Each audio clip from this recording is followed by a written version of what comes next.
Students, आज हम expectorants के बारे में पढ़ेंगे। हम देखेंगे ये एक्सपेक्टोरेंट्स क्या होते हैं, इनके टाइप्स क्या होते हैं और ये इनका मैकेनिज्म ऑफ एक्शन क्या होता है। ये जो एक्सपेक्टोरेंट्स होते हैं ये एंटीटूसिव्स होते हैं, मीन्स ये हमारे कफ को सप्रेस करते हैं, ये कफ रेमेडी होते हैं। एक्सपेक्टोरेंट वर्ड जो होता है ये डिराइव किया गया है from Latin word expectorate. Expectorate का मतलब क्या है? It is to derive from chest, from the chest, यानी कि चेस्ट से कोई चीज डिराइव करना, उसको आप बोलते हो एक्सपेक्टोरेट। ये जो एक्सपेक्टोरेंट्स होते हैं ये इंक्रीज करते हैं। इनका काम क्या होता है? Their function is to increase the production of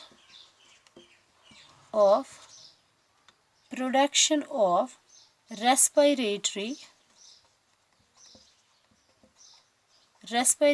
tract secretions. Respiratory tract secretions जो कि कवर करते हैं, विच कवर द इरिटेटेड म्यूकोसा, जो कि कवर करते हैं हमारे इरिटेटेड म्यूकोसा को, जो कि रेस्पिरेटरी ट्रैक में हमारी सिक्रीशंस होते हैं जो कि इरिटेटेड म्यूकोसा को कवर कर रही होती है, उनका प्रोडक्शन बढ़ाना। देयर फंक्शन, एक्सपेक्टोरेट्स का फंक्शन क्या है? एक्सपेक्टोरेंट्स का function increase the production of respiratory tract secretions which cover the irritated mucosa. जब उनकी सिक्रीशन बढ़ जाती है, यानी कि जब हमारे रेस्पिरेटरी ट्रैक की सिक्रीशन बढ़ जाती है, उससे क्या होता है? सिक्रीशन उससे थिन बनती है। इंक्रीज इसलिए करते ताकि सिक्रीशंस थिन बने। सिक्रीशंस बिकम थिन, यानी कि थिन बनती है and less viscid so that they can be coughed easily.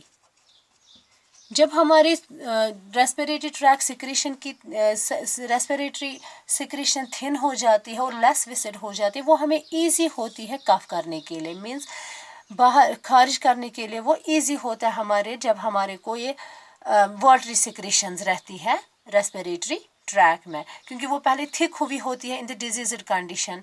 Normally तो ठीक होती है, वाटरी होती है, लेकिन जब डिजीज्ड कंडीशन हो गया, इरिटेटेड म्यूकोसा होता है, उस टाइम सिक्रीशंस मोटी हो जाती है, विसिड हो जाती है, जिनको मुश्किल होता है रिमूव करने में। अब हम इन्हीं सिक्रीशंस का इंक्रीज करते हैं, मीन्स इनको बढ़ाते हैं ताकि ये थिन हो जाए और लेस विसिड हो जाए, ताकि हम इसको इजीली कफ आउट कर सकें। This is the main function of the expectorants. अब ये जो एक्सपेक्टोरेंट्स होते हैं यूजुअली ये दो टाइप्स के होते हैं। हमारे पास टू टाइप्स ऑफ एग्जांपल्स है इसमें। एक होता है दैट आर द सिक्रीशन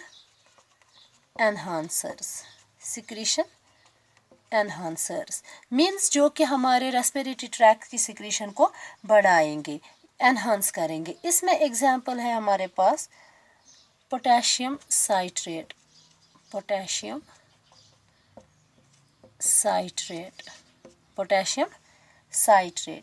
या दूसरी एग्जांपल है वसाका, या next example is balsam of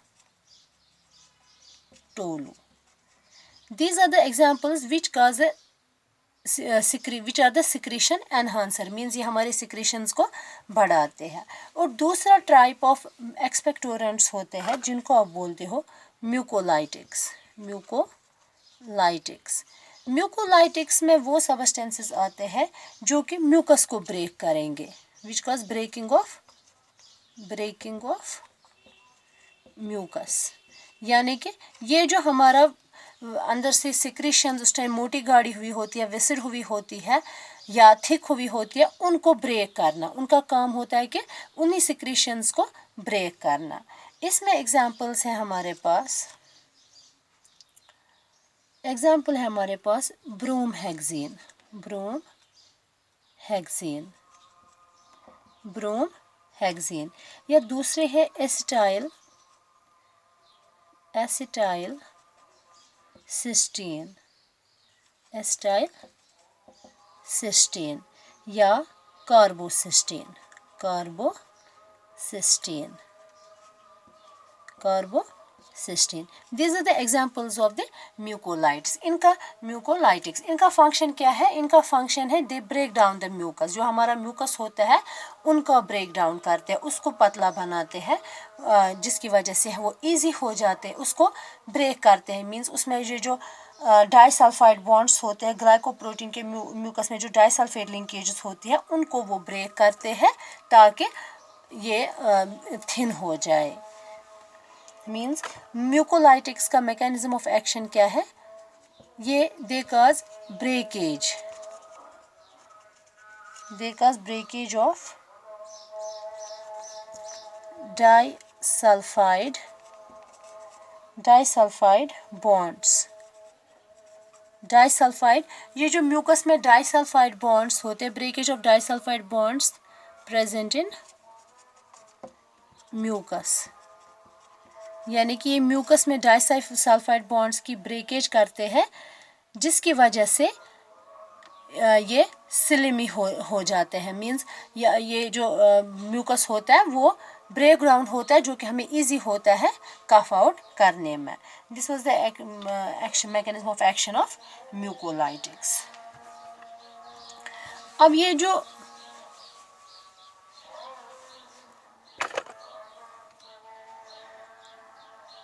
ये जो हमारे पहला वाला ग्रुप होता है, लाइक वी हैव, ये जो पहला वाले सिक्रीशन एनहांसर्स होते हैं, वो कैसे काम करते हैं? देयर मैकेनिज्म ऑफ एक्शन क्या है?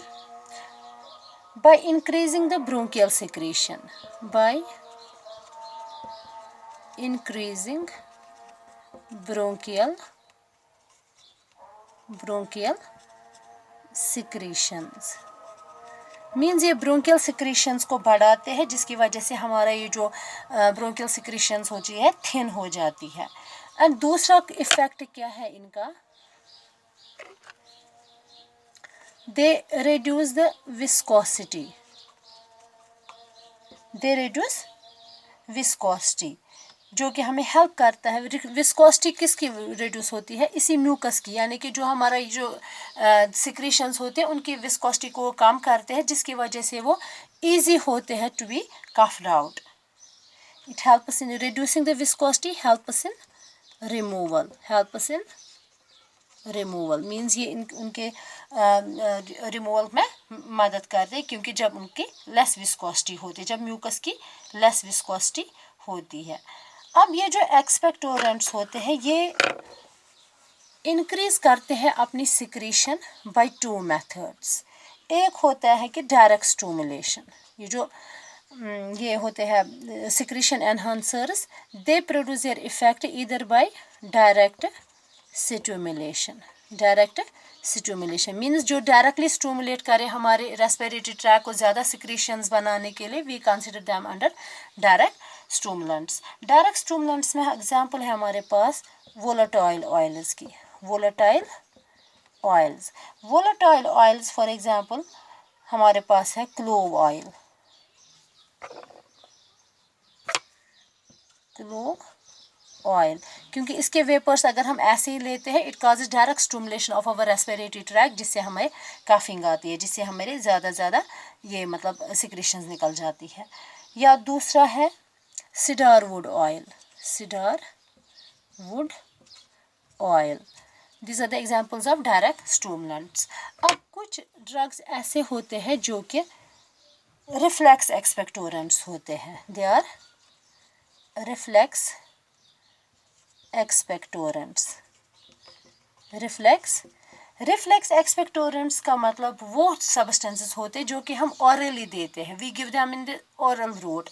हम ओरल रूट से देते हैं, जो कि स्टोमक में गैस्ट्रिक इरिटेशन प्रोड्यूस करते हैं, जो कि which are gastric irritants. Gastric irritants means ये जो रिफ्लेक्स एक्सपेक्टोरेंट्स होते हैं वो स्टोमक में अपना इफेक्ट दिखाते, they cause gastric irritation in the stomach. उसकी वजह से क्या होता है, हमारी ये जो रेस्पिरेटरी सिक्रीशंस होती है वो इंक्रीज होती है। Gastric irritation leads to the increase in the respiratory secretions, respiratory secretions, respiratory secretions.